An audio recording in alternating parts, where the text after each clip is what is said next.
morning, good afternoon, and good evening, wherever you are. Thank you for joining. At CIQ, we're focused on powering the next generation of software infrastructure, leveraging the capabilities of cloud, hyperscale, and HPC.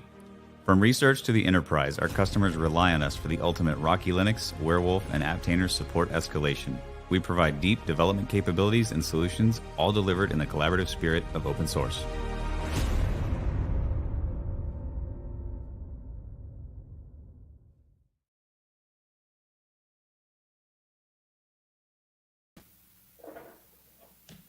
Hello, everyone. All of you freeloaders out there. It's good to see you. I had to. You know I had to. You had to do it. Apparently, How are you, Rose? there's like some kind of T-shirt competition going on. There are. I have seen several. They are fantastic. I love them.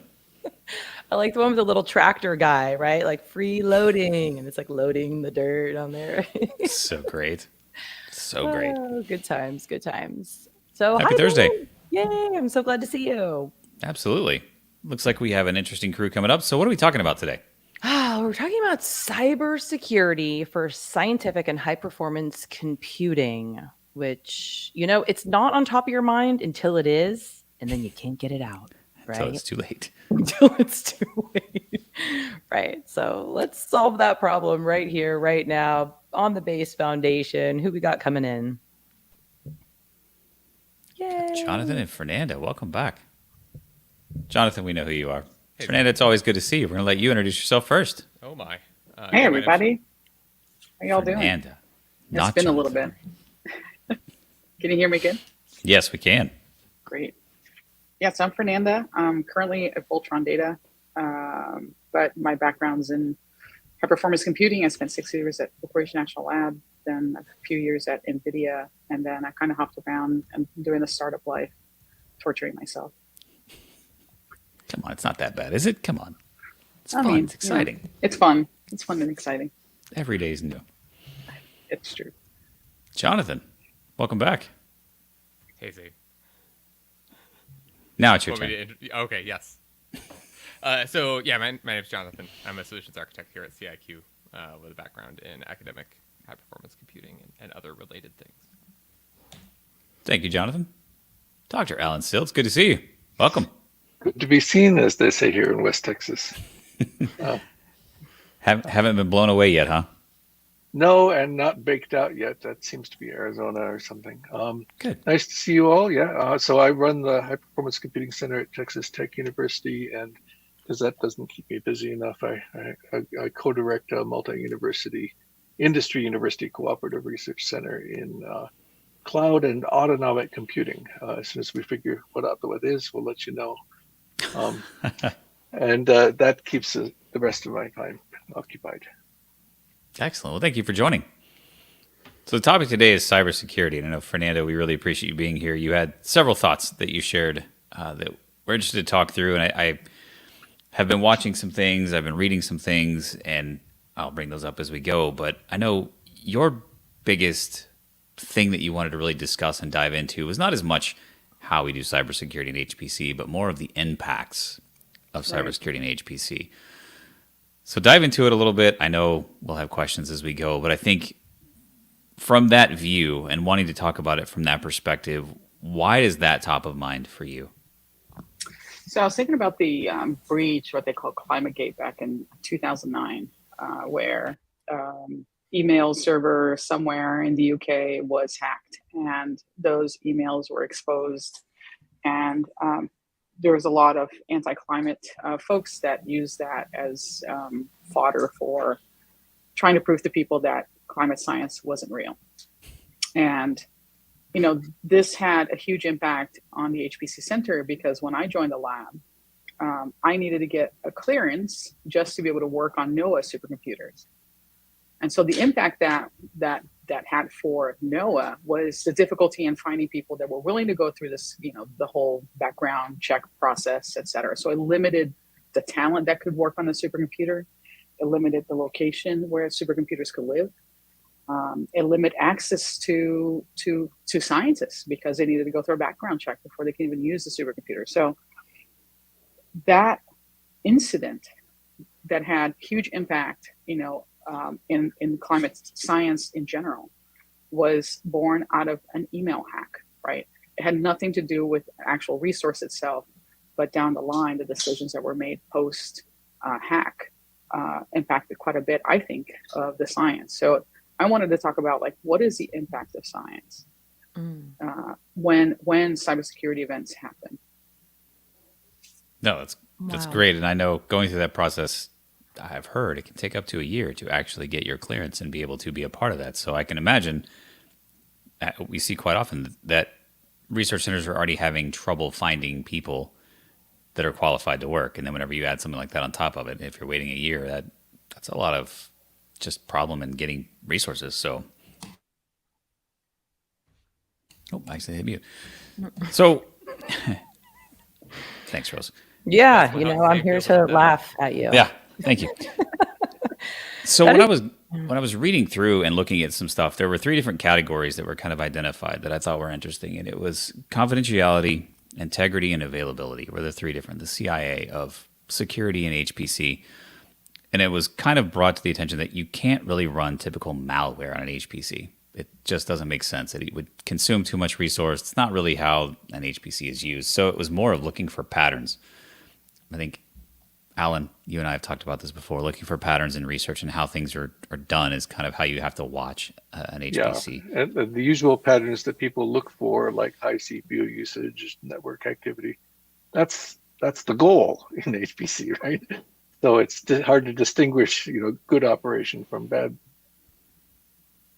Absolutely. So whenever you start looking at that kind of thing, I mean, we've talked about impact. How does that impact you? But when you're looking at how do you look for those types of things, you've got to have the resources to do it, the right resources, and you have to know what you're looking for. So that has to make it very difficult to actually try to do this. Jonathan, would you agree?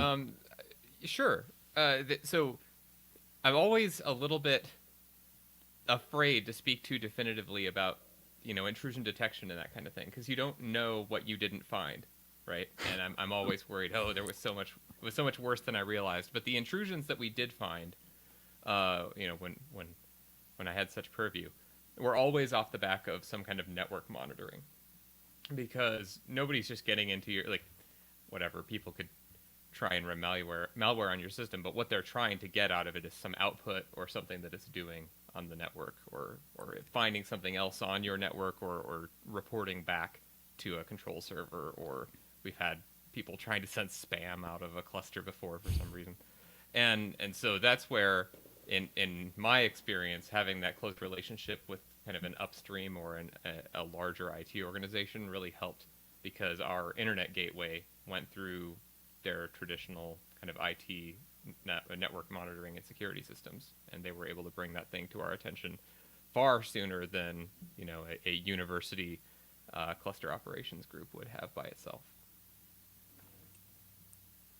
So Fernando, go ahead, Alan. Sorry, I just wanted to say I have seen formal programs launched. I will just say it that way, with the goal to differentiate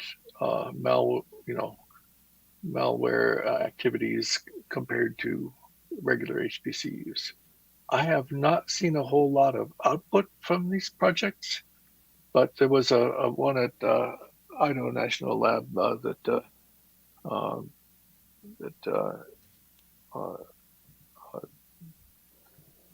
seemed to be aimed exactly at this space.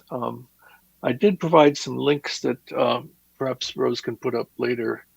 I guess if I had only one to pass on verbally, it would probably be trustedci.org, which is an NSF-funded cybersecurity center of excellence that is aimed specifically at trying to meet the cyber infrastructure provider community where it lives, and provide advice on how to encourage running secure and trustworthy cyber infrastructures. It's largely aimed at academic centers, but a lot of the advice is good general advice, and they run workshops and so forth. So there's trustedci.org. There's another one called regulatedresearch.org that is just a group of institutions that support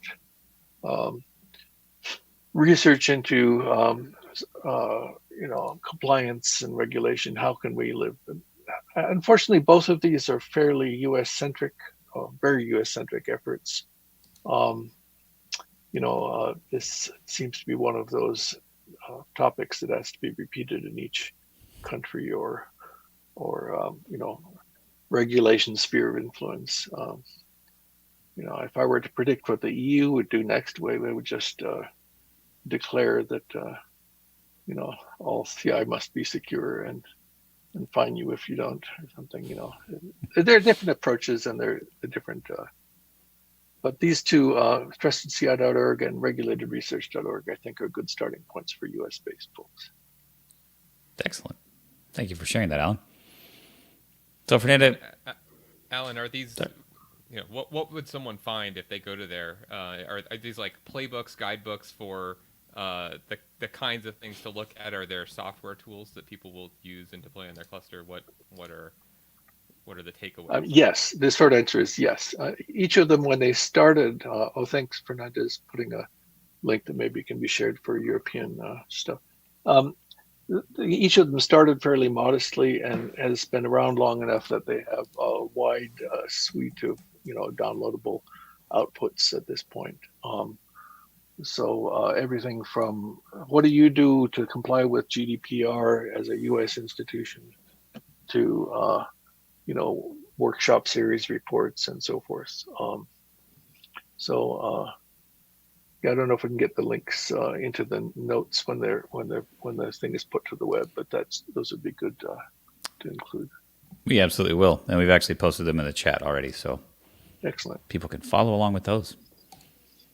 And of course, we'd like to hear back from people who might have other resources on their own, right? So. Certainly. If you have any, please share them with us. So now, back to Fernanda.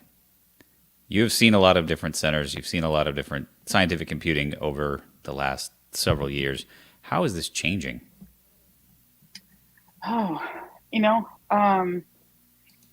The primary concern when I was in government was that, even though we're open science, or by definition, HPC centers are generally open science, right? So they're generally open to the public. An IP address that's generally something that you can DDoS or whatever, right? So it just as an impact of like stopping, basic science from being used, that's the easiest, I would say, probably the easiest thing that could happen. But for a center like Oak Ridge, we still had some export control, projects, right? That were in there, and you think like, well, what's the motivation for somebody to hack a supercomputing center? Well, number one, just a lot of them may be young, and just for the fact that they can say they could, and for the exercise of it, and it doesn't really matter ultimately what the reason is. But for the supercomputing centers that are in the U.S., export control is a really big deal, and getting that kind of information, especially now as we're tightening export control information to say going to China, right? It have to do with materials research or any sort of technology that would support their own development of their own chips, et cetera. That could be a really bad, because once that info is gone, it's gone, right? So it's not necessarily that the impact is going to be to the general public in the sort of PII typical sense that we hear on cybersecurity breach. But in the link that I shared, within the chat here, it talks about a hack event that happened in the UK, and it was 4 or 5 supercomputing centers that were hit. And what did they do? They took it all offline to go figure out where it was coming from. And these almost always either related to foreign entities or just, again, somebody just trying to see if they could. It also reminded me of there's an article once that came out in Wired while I was at the lab that was post-Snowden, data collection, et cetera. And in that Wired article, and mentioned a data pipeline going into Oak Ridge. It didn't mention which lab. Just if you know that there are, at least at that time, used to be 3 labs. Now there's 2 labs in Oak Ridge. One is high security and NSA. The other one is open science. And it didn't differentiate in the article which one it was. And I had a whole bunch of my friends saying, I thought you were doing science. What are you doing with my data? And we're like, whoa, we're doing science. This is all open science. But because it didn't differentiate, because it is a government entity, because many HPC centers are hosted by government entities, there is the attractiveness to, you know, put those supercomputers down. They're most powerful supercomputers in the world. And again, it goes back to impact. What happens when a bunch of scientists, we're talking in the thousands, like NERSC is a center that has 8,000 users. What happens when NERSC can't, allow 8,000 users to log in on a daily basis? That's a huge impact to science. So are you seeing more people try to put things in air-gapped environments, which makes it obviously a lot harder for open science? I mean, I how do had you the pleasure solve of it? working in one air-gapped environment, and it was really painful. Every packet you wanted to install had to go into the special image. It was completely isolated from the broad internet. Anything that you wanted installed had to be hand carried into the room, and had to be pre-verified by somebody else that verified that everything that we were installing was, okay.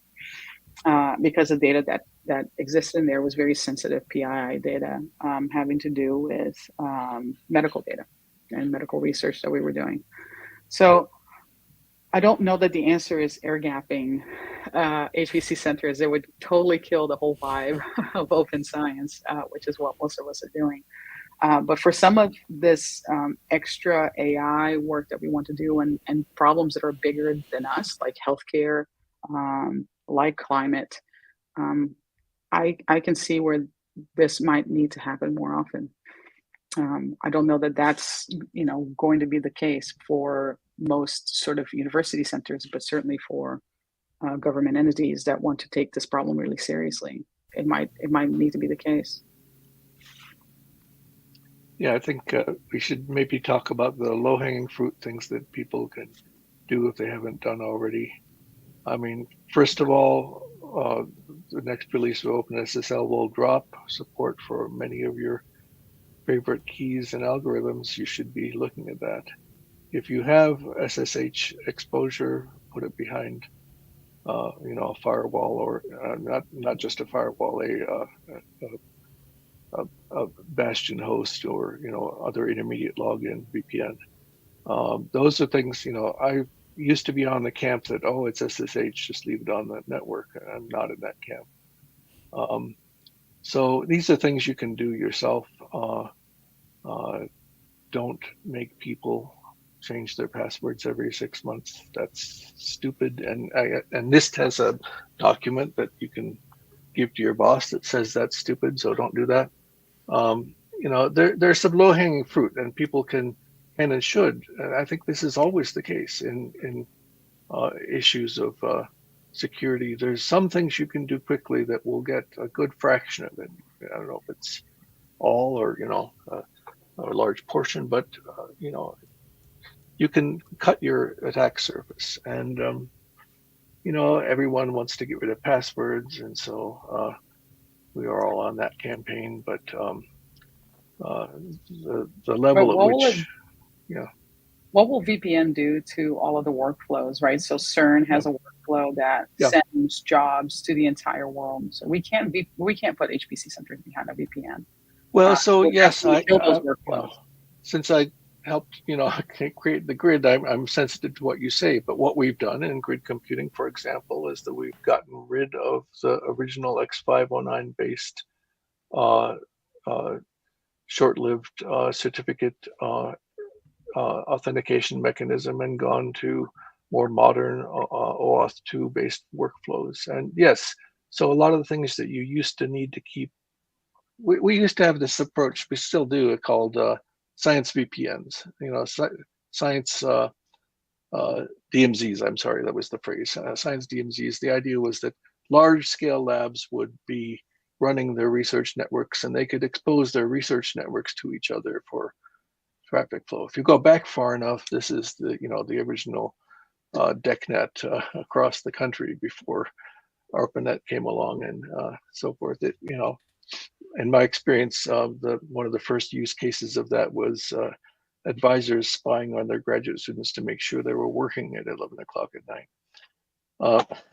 So yes, you can actually put many of the infrastructures that we're used to behind more levels of security, and even better, switch to distributed workflows that use modern cryptography methods. Um, I actually fought the X519 reversion because if you look at cloud computing, one of the most active projects with the biggest uptake in the cloud infrastructure is something called SPIFFE, SPIFFE, and its implementation is called Spire. And this is an entirely X519 based, but very short-lived certificate-based workflow for doing what we used to do with grids, but at 2 orders of magnitude faster speeds and probably 3 orders of magnitude more control. So it's not the technology, it's how you use the technology. When we started the grid, we wanted to issue an X519 certificate to every researcher. So the thing that turns your little lock icon green when you visit your bank, we had to issue that certificate to each researcher. And we had to have it renewed, and the person had to show up with a government issued photo ID to the representative on there. They hated it. But these are actually now highly automated and available technologies. So Zane's heard me tell this joke before, but we started the grid with the idea of protecting the world's biggest supercomputers, and we put security in the forefront. And along comes Jeff Bezos, and he says, "Oh, you want to be root? What's your credit card number?" And so it was, and he won, right? He's very rich, and I still work for a living. So, it's sort of a commercial aspects of the convenience versus security approach. Thank you for that. Rose, do you have a question? Yeah. So I actually just saw a post, I think yesterday, from the RESF, the Rocky Enterprise Software Foundation. If you are not aware, they are amazing and are very happy to help. Meet them, get them at where's the best place? The Mattermost, right? Rocky's Mattermost. So maybe Absolutely. Jeff, you can pop that link up there as well. It's so funny, after you've been doing something for a while, you just assume everybody else knows what you know. And then you actually start talking to people. It's like, no, people are busy living their own lives, right? Like nobody knows all of these things that we know because we hear it every single day. So anyway, Rockies Mattermost. Jess will put up the link. Thank you. You are amazing. Get involved with the community. They are radical. And when I say radical, what I mean is they kind of have a little bit of like a competition of like who is going to answer the question the fastest and the best. So if you need that, go there. So this is my question. What is Rocky doing for security? I saw a post the other day where I was talking about Rocky Linux and how they're approaching security. So I don't know if any of you guys really have like that in-depth kind of knowledge, but I think that would be really cool. I mean, obviously we're here, this is CIQ's channel. So we love you. Go to our website, reach out to us. We are happy to talk about it. So there's 3 different open source. And so when we're talking about security, Fernanda, thanks so much for bringing this up. It's such an interesting kind of like, full view twist of it, right? Because like obviously we all want to be secure, we all want to be safe, we want our data to be safe, we want our systems to be safe, we want us to be safe, like we want that, but then at what price, right? So you can lock everything down and be super safe alone in your room, or you can be totally free. So like open source projects, so the 3 of them that we support at CIQ, the Rocky, the Werewolf, and the Aptainer, like wow, like how do we take those and then create some security around them? So that's my question here. Like, how does Rocky address security? How does Aptainer address security? How does Werewolf address security? Maybe Jonathan, you probably have some knowledge about that. Yeah. So I mean, one thing that my good colleague Dave Godlove would like to point out about Aptainer, for example, is enhancements to, let's say, supply chain management, where your code comes from and whether you're running what you think you're running, that you get with Aptainer because of its support for mostly certificates or signed containers that you can sign it when you create it, and then you can verify that signature cryptographically when you receive it. There's also support for encryption, though that's really a different conversation here, but could be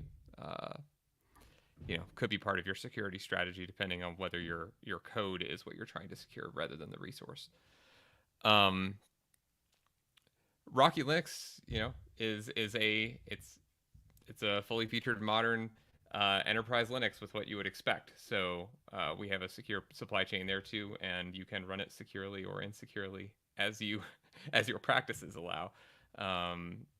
And where we try to contribute there is in that supply chain management. Again, making sure that the packages are what you expect them to be, and that when you download a package from Rocky, that you can trust it, or from CIQ through one of our add-on packages. With Werewolf is more of a classic HPC internal service. So there's some security measures in there, of course, for making sure that you're delivering configuration to nodes that you trust and things like that. But for the most part, when you're dealing with Werewolf, you're dealing with something inside of the security perimeter more than something that would sit at the boundary and that would be part of your overall security conversation. Yeah. Thanks for that. The Aptainer one is always interesting to me. Having an encrypted container that will only execute if it's got the right key sign. So I think that's very cool, very interesting. And from the encryption side of it, just in case someone in our audience doesn't know, the idea there is your container on disk or at rest is only ever encrypted, and when you provide your decryption key, that decrypts it only into memory, so the decrypted container never lands on disk anywhere, which is good if you're trying to protect the contents of it. Yeah, so it leads to another question that hasn't come up yet, but I think is relevant here, which is that of supply chain, software supply chain security. And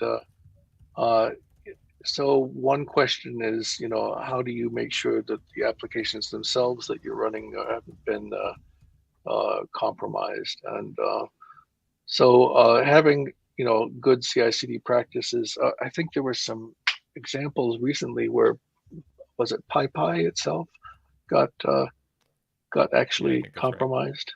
Right. Yep. And so having a CI/CD chain and the ability to roll back to known good versions and control of where you get your software is important. Very. Thank you, Alan. So we do have a question. Yeah. Oh. Dave DeBonis coming in strong. Hey, Dave. Some facilities employ DevSecOps pipelines to try to detect malware prior to system deployment. Do you feel that this imposes too much restriction on the general HPC user, limitations on certain SWs? What's SW? Software, I would think. Yeah. Yeah, to some degree, it's the point I was just making, that you have to have an organized pipeline. I don't think you have to give it a fancy name. And as far as detection, I think what we've seen in practice is that people flag open source software more quickly, or at least they flag it quickly, let's say, if they observe bad behaviors. It goes back to the database operator that used to tell me, keep your monitoring off my machine. I'll tell you when it's bad. And the users will definitely tell you when it's bad. So, you have lots of eyes on it. That can help. I'm not sure you can do automated malware detection. These days, the injections are pretty sophisticated. I used to read my dad's flying magazine crash reports when I was a kid growing up, and if you can read some of these recent intrusion reports, you find that it's not going to be a simple thing to go looking through for some code that says malware here, do bad stuff, So detection, I think it goes back to the supply chain topic, that having the ability to control your pipeline and say, hey, this version got compromised, I'm rolling back, may be helpful. So I got a follow up to that before we go to this one. I know it's your favorite topic, Alan, but how do you think AI will help in that? Or do you think it'll be worse? I know, I This knew. is a whole Yes. another What about topic, what about Zane. quantum? Oh, quantum. Oh, that just makes my head hurt. No, I will disagree you. with Forrest here. I think the MPI has gotten more and more generalized, and we even have code that lets you run, tools that were compiled with one MPI on a different MPI. So I'm not sure that it's clearly the case that malware in HPC is MPI specific. I'd be happy to be proven wrong. I have a And hot you take notice on how this one, carefully Alan. I avoided answering the question about AI. I did. I have a hot take on this one. Actually, I disagree with Alan, and I actually wrote down notes so that I can get this right. So, I Alan, think the notes. You're in trouble. I think the comment that Forrest made is really interesting.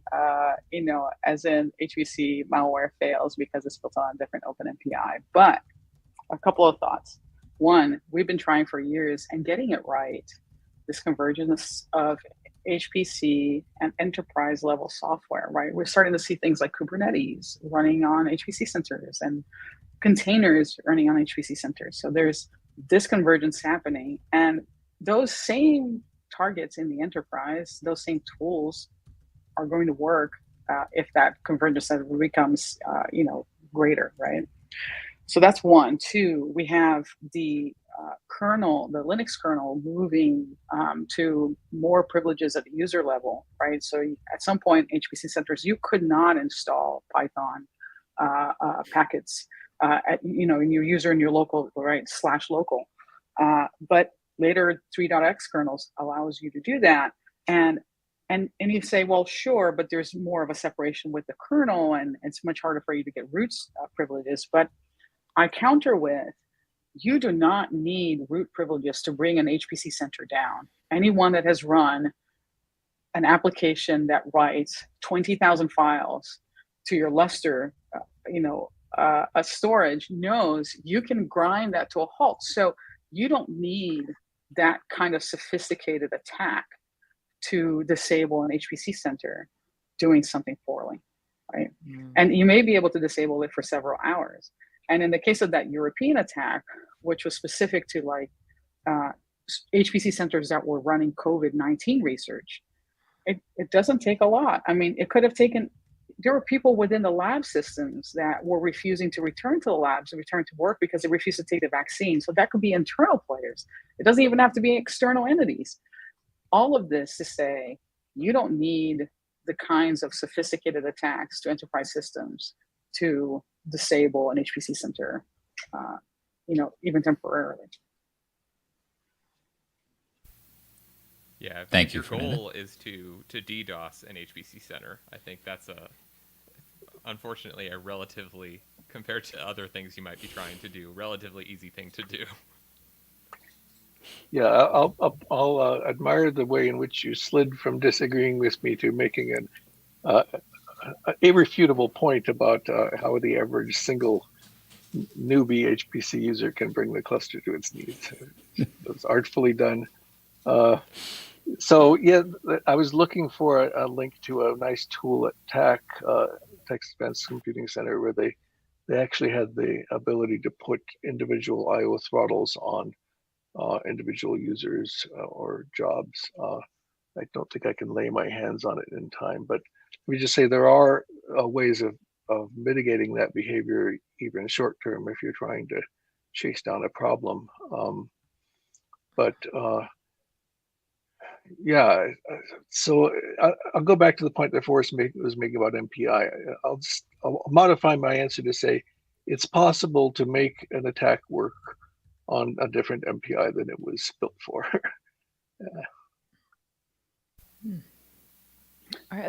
We also need to remember that HPC systems are highly coupled, right? That's the difference between a cluster and an HPC. So even a small part of an HPC machine can disable the rest of the HPC machine. We've seen that with a network that shall not be named because they've been having some major issues with that network. Hint, hint, Frontier. and that and it's been very painful. So you don't have to be very sophisticated in an attack when it's a highly coupled machine. You can do some damage. Yeah. Oh, good. Hey, Greg. So now that HPC 2.0 is starting to use containers more, aka fuzzball, is that complicating or simplifying security in this space? I think, Jonathan, you're the fuzzball guy. Great Jonathan question. I think it's mostly just changing it. One way that I really like the impact to security here is it's pat to say containerizes, but it gives you the systems side where you can run, Dave was talking about a DevSecOps pipeline. You can totally validate your system side. And then that everything that an end user is going to bring in is coming in these neat little containerized packages. And it's at that point easier to imagine building them with a CI/CD pipeline, inspecting them through a common process, and very clearly where that boundary is. When the user applications are spread out all through a shared file system and users have access to the same executable code and things like that, I think that the dependencies make a lot of the auditing of that more complex. But it also means there's more moving pieces. And in my mind, it's simpler to think of it and have all these pieces separated and audit them individually and apply different policies and different practices to each part of it. And there's a big line for me between auditing and securing the infrastructure and auditing and securing, if you care about it, end user applications. But it is different. And whenever there's change in practice, you have a learning curve and you have potential for new problems that come up from unforeseen things or just people who aren't used to doing it the new way. But who's doing the audit, though? One thing is for you to download an application that's on GitHub where the source is all available, but a container now becomes, a little Trojan horse of possible death of the supercomputer, right? Yep. Who's doing the audit on what applications are inside that container, what sorts of data is there? And I don't know that any HPC center can manage. Like, how does a nurse do that with 8,000 users? And typically, I'd say a common workflow is to build a container so that you don't have to bother with dependencies changing. So, you do it to somewhat isolate yourself from updates. And so you build up a collection of containers, all of which are pretty much guaranteed to have old versions. How does that fold into your security posture? So these are complex topics. I worry that we're getting a little theoretical, though. Just wonder if people can. Let's go back to the question we asked Fernanda. Can we think of some examples of compromises and breaches that we've each encountered? I have a couple but I'd like to hear from others. Yeah, well, I got $60 in the mail from Yahoo. That was pretty awesome. I didn't even know it was coming, but apparently there was some breach years ago and there was a lawsuit and I got $60. So checks in the mail are a good thing. But for me, it was good. Probably not for them. Oh, so a good story. Yeah, thank you. But yeah, that's a great question. What are some specific examples? Fernanda, you shared one. Do you have more? I don't have anything that would be specific to an external cybersecurity incident coming in. I have lots of examples of squirrels getting on power lines and raccoons becoming ground next to some transformer, bringing a center to a halt. Lots of human specific mistakes, but none that I can think of that were specific to at least the centers that I've been privy to or had access to. So there was there was no hacking incidences that I remember in my career. So the most common compromises I'm aware of have all been through stolen SSH keys and SSH compromises. And this is, good software. I'm not bashing on SSH in particular, but The fact that most supercomputing centers have no mechanism, in fact, there's no mechanism built into OpenSSL to let you require passphrases on SSH keys. This was one of the features of grid security we liked, which was that you couldn't use the grid certificate directly. You had to use a time-limited proxy that required you enter a passphrase, and there was no way to get one without having a passphrase on your proxy generation. So right before I took over the HPCC here, there was a really bad hack where someone got in through a vulnerable version of OpenSSH and left rootkits all over the cluster. And it took weeks to get rid of all the stuff. Fortunately, it had a fairly obvious signature and it was well known. It wasn't one of the new obscure variants. But I think that, again, I'll go back to what I said at the very beginning. If you have SSH exposed to the outside world, don't do that. Put it through a proxy gateway or VPN or something, and this will just give you that much more protection.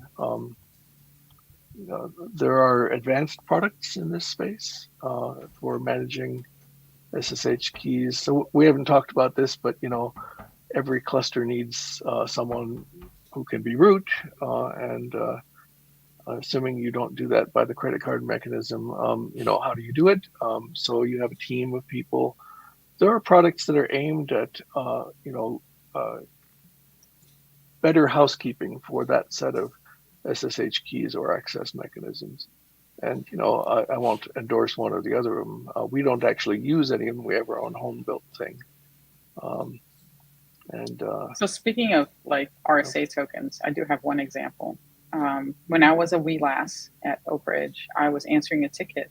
Somebody was mentioning that they had this fob that someone had given to them. And I assumed at first that someone was their advisor. In other words, they got a little packet, they got a little envelope, and then the advisor distributed these RSA fobs and they had locked themselves out.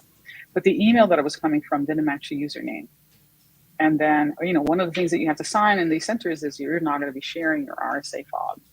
And this person indeed was sharing it with another graduate student. Now they were just trying to get their PhD, work done, right? Innocent enough, but it was a no-no. And once I caught it, I had the responsibility to go report it. And then I had to walk over to my boss and say, there's fob sharing happening here. We had a phone call with a person and indeed there was fob sharing. Again, these are human factors, right? This is not like external hacking. This is just somebody trying to get their research done, trying to get their data done. And instead of requesting a new user account, they share the fob. Yeah, but that can lead to all kinds of other issues too. It can. You have somebody Absolutely. who social engineering obviously is a very large thing. That kind of goes back to the integrity part of this. How are we protecting the data? I mean, the data sits, and sometimes it'll sit for years that nobody touches it, looks at it, does anything with it, or interacts with it. So how are we protecting the data on these systems? Just, if you let me, before we go on to that very interesting topic, and I'll bookmark it, let's not miss the opportunity to social engineer your boss and get those fobs replaced with individual tokens and smart cards. And, I've gotten a lot of nice equipment put in to improve the security here by simply filling out the NIST evaluation and turning it in and saying, it's an action item now. You have to approve this budget item I've requested for 2 years. So go back to protecting the data. But yeah, don't miss the opportunity to socially engineer better security by scaring your boss out of his mind. Or what? For a long time, we weren't even allowed the electronic RSA tokens, the app essentially on the phone, which I think, in my opinion, would be more secure because, that phone is my phone. I'm not going to hand my phone to somebody else. But they insisted on the physical fob for a long time. Did you have a whole keychain of them? I remember I used to carry around. I had 15, 16 of them, and I never knew which one was which, and the label. I had the lanyard too, so it kind of jingled on the lanyard as I walked by. People you kind of could tell people by the jingle on their lanyards. Yeah. The good old days. Oh, I thought Jonathan was finding a lanyard. Never mind. I was about to pull out a whole pile of RSA tokens. So Kind of. protecting the data, is there an, I promise to come back to it. You raised that topic, Zane. No, I was asking, is there something specific we do around protecting the data? It's open to anybody who wants to take it. Jonathan looked interested. I don't know what to say beyond normal Linuxy stuff, right? Any scientific data store that I've ever been on is a big shared file system of some kind with Unix permissions on it. And that's as far as it went to us. And you had to get to it through either, a login node or a Globus endpoint. So maybe that counts. And then, Globus does the whole grid security thing. So that's reasonable approach to it. But I mean, so I mentioned the regulated research.org site. And one of the things that specifically pursues, Fernanda brought up the personally identifiable information aspect. There's this whole category of non-classified but sensitive information, and so health information would be an example.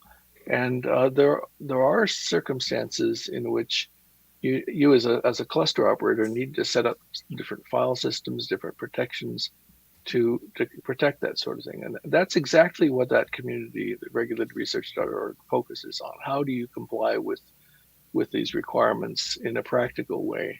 And there are hundreds of institutions involved, so you can really learn from each other that way. We actually don't do it in my cluster. We say if you have PI, I talk to the Health Sciences Center across the freeway there. Yeah, they can do that for you. Thank you, Alan. So we are running close on time. Let's throw up our last question from Frank. I use Rocky88 now on my server. I run firewall-D and fail to ban. Is there something else I could do to harden my server? This could be a whole topic in and of itself. I'm going to answer first and say turn off any other services you don't need. It's always the first place to start, in my opinion. Anyone else? Thoughts? Running firewall-D is not the same as having rules, right? That's true. Study the rules. I keep pointing out there's no such thing as a secure port number. There are simply secure protocols on each end of the communication, right? So only support the communications you want. Turning off a port number doesn't save you anything if you have, other traffic on other ports. This is a long-standing fight between me and the university. I used to say that, the old saying that painters are the natural enemies of electricians. They're always painting over their sockets and stuff. Firewalls are the natural enemies of grids, I used to say, but that's because we weren't sophisticated about it. There's sort of no limit. You can go to advanced protocols that use port knocking. It really depends on your setting and how you're exposed. The quickest way to get more secure is to make sure that nobody else can log into your server except the people that you want to. If you're running in the cloud, that's a whole interesting topic. We need another webinar on that. Absolutely. Jonathan, do you have something you wanted to add? Yeah, I really like fail to ban and stuff like that. So many intrusion attempts are, they require a lot of time and attempts. And something like fail to ban, which if people aren't familiar, watches logs and other data sources to see failed login attempts and then creates firewall rules or other access control limitations that cut off an attack before it has a chance to get in. There's another one that I haven't used yet, but that I'm really interested in. I think it's called CrowdSec. That's what I'm looking at right now. That does that, but then also publishes the results of it. So if your server discovers an attacker at an IP address, it publishes that information to a website that other CrowdSec servers can subscribe to, and so you can ban attackers before they even get to you. I like that. I just I imagined in my mind banning attackers. Yeah. So anyway, that was my ninja move for the day. You guys, I think that we could go on this topic forever and ever. And Fernanda, thank you so much for joining us. I think this is the first time I've met you, so it's really nice to see you. Really appreciate you being here, and thank you for disagreeing with Alan, because you need that. That's awesome. All right, so we are CIQ. We are so happy to be here again. We give the tier 3 enterprise level support for Rocky Linux, for Werewolf, for Aptainer, and then we've got some other really cool products that we'd love to chat with you about. It was mentioned here, HPC 2.0. So if that sparks some interest, it's Fuzzball. Go check us out on the website, ciq.com. Make sure that you comment. We answer all comments and questions. We want to hear from you. We are so, so grateful that you are here. And Zane, you're the man. Thank you very much. It's good to see everyone. Fernanda, Alan, thank you very much. Jonathan, good to see you. Yep. Awesome. Thanks Great. again. And people who want to continue the conversation, we have a security channel on the Slack for hpc.social. Go to hpc.social, click the chat button, and join the channel. You're in. Awesome. We'll grab that link and put it in the comments as well for you guys. Cool. Absolutely. All right. We'll see you here next week. Same time, same place. Bye. Thank you, everyone. Goodbye.